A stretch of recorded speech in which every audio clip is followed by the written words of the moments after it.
How to transfer Free Fire account from Google account to Facebook. Hi everyone, this is Max. I hope you are doing great. So let's start without wasting time.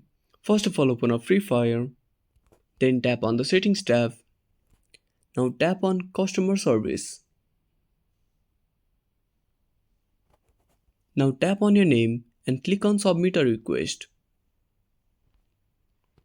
Now select the request. Now select account related concern.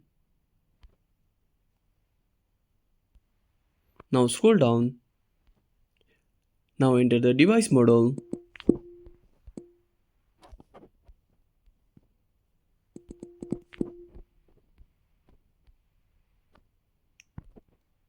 Now tap on the option and select Change Login/platform.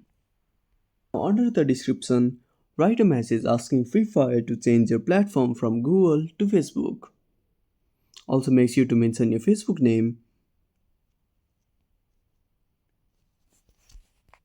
You can add your Facebook screenshot and tap on Submit. Now you have to wait for some time until Facebook support team will contact you regarding your transfer issue. So that's it. If you found this video helpful, smash that like button and subscribe our channel for more awesome content. Have a burning question or want to suggest a topic? Drop down a comment below. This is Max signing off until next time.